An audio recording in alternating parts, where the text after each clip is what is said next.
हमारे विपक्षी लोग माखौल उड़ाते हैं हमारे नेताओं का, हमारे कुछ वक्तव्य दिए हुए उन बातों का कि किसानों की दोगुनी आय।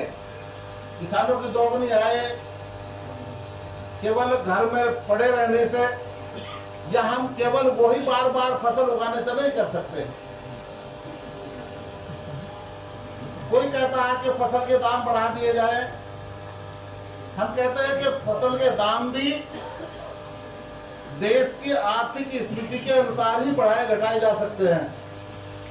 लेकिन हम किसान अपनी दोगुनी आय विभिन्न प्रकार की खेती करके अगर हम अपनी आय दोगुनी करेंगे, जहां माननीय प्रधानमंत्री जी का भी इशारा है और वो बार बार इस बात को अपने संबोधन में कहते भी है, और उनका कहते ही नहीं संकल्प पत्र में भी उन्होंने इस बात को बार बार कहा है कि हम औषधीय खेती करके किसान अपनी दोगुनी आय कर सकता है। इस बात को बताने के लिए आज हमारे केंद्रीय आयुष मंत्रालय द्वारा और राज्य आयुष मंत्रालय के सहयोग से भी यहाँ पर ये कार्यक्रम रखा गया है। मैं अगर इस पर फिर दोबारा से विस्तार से अगर चर्चा करूँ, वो मेरे ख्याल में आपका समय अधिक लग जाएगा। लेकिन मैं ये कह सकता हूँ, कहीं ज़्यादा दूर जाने की आवश्यकता नहीं है। अग्रवाल साहब बैठे इंडियन हर्ब्स वाले, इन्होंने अपना कॉन्टेक्ट नंबर भी दिया है। हमारे किसान वहाँ अपनी फसल आराम से बेच सकते हैं। बहुत बड़ा संस्थान हमारा पंतजलि के रूम में है, बहुत प्रसिद्ध है। कोरोना काल में भी उनका बहुत योगदान रहा है, और आज भी मैं केवल इंडिया में नहीं विश्व में उनकी जो दवाइयों का सेल होती है, तो आप अंदाजा लगा सकते हैं कि इंडिया और इंडिया के बाहर कितनी सेल अगर हो रही है, तो कितनी उनके यहाँ औषधीय वनस्पति की हमें जरूरत है। तो हम अगर सहारनपुर को पूरे तरीके से मैं अपनी बताऊं कि मेरे आयुष मंत्रालय उत्तर प्रदेश में भी अगर हम प्राइवेट जितनी भी औषधि निर्माणशाला है उन्हें छोड़ दें, तो हमारे जितने कॉलेज हैं उन कॉलेजों में भी कच्ची औषधियाँ लेकर के दवाइयों का निर्माण किया जाता है। और हमारी 2 स्टेट फार्मेसी है जो लगभग प्रत्येक वर्ष सैकड़ों करोड़ रुपए की औषधीय वनस्पति लेकर के आपके इसकी औषधि निर्माण करती हैं। तो इसमें बहुत बड़ा एक जरूरत है इसके लिए बहुत बड़ा प्लेटफॉर्म है। अगर हम सब मिल करके औषधीय खेती, और चाहे यहाँ का किसान, सहारनपुर का किसान, इसमें कोई दो राय नहीं है। यहाँ नर्सरी भी मलिहाबाद की तरह भरमार है। अगर हम अपने औषधीय पौधों की अगर हम नर्सरी लगा करके हम किसान को देने की काम करेंगे, तो एक तो नर्सरी के रूम में हमारी आय बढ़ेगी और उधर किसान की भी अपनी दोगुनी आय होगी। जैसे हमारे डायरेक्टर साहब ने कहा, मैं भी कह रहा हूँ कि हम उद्यान विभाग के मार्फत हम सब्सिडी देते आए हैं, और इन्होंने परसेंटेज में भी कहा कि किस फसल पर किस खेती पर हम कितने परसेंट में किस तरीके से हम सब्सिडी देंगे और देते आए रहे हैं। तो इसलिए आइए, हम इसमें बहुत संभावनाएं हैं।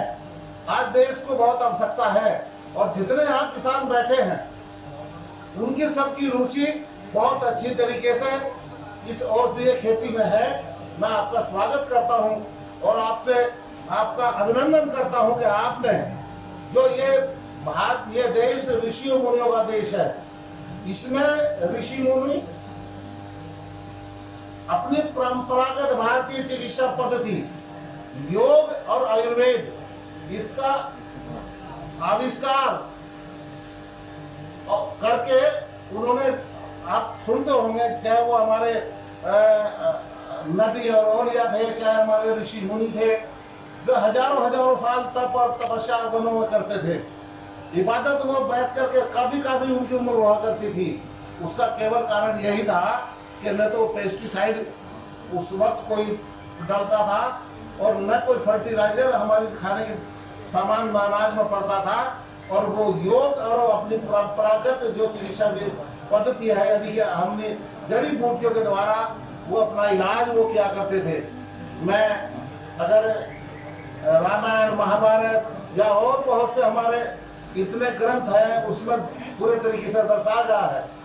अभी अभी आप बहुत से लोगों ने अशोका, सम्राट अशोका का स्टोरी आप लोगों ने देखी होगी, जब टीवी पर चल रही थी। उसमें कई बार जो राजा हुए हैं वो इतने घायल हुए और वो केवल औषधियों से ही ठीक हो गए। आज बड़े बड़े ऑपरेशन के बावजूद भी डॉक्टर एक बार कह देता है बाहर आकर के सॉरी।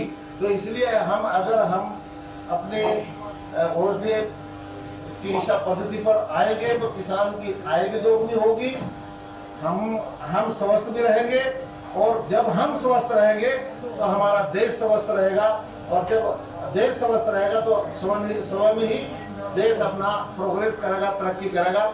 मैं दिग्न कहते हुए मैं अपने डायरेक्टर साहब का विशेषकर इनका धन्यवाद करना चाहूँगा, डॉक्टर सुनील दत्त जी का भी धन्यवाद करना चाहूँगा, पंचदली से आए हुए हमारे डॉक्टर जी इनका भी धन्यवाद करना चाहूँगा, और सभी अपने किसान भाई बहनों का भी हृदय से धन्यवाद करना चाहूँगा। आग्रह करूँगा कि आइए हम सब मिलकर के इसका प्रचार प्रसार तो करें, इसे पूरे तरीके से हम अपने खेती करके लोग न्याय करने का काम करें और समाज में एक शुद्ध वातावरण पैदा करने का काम करें।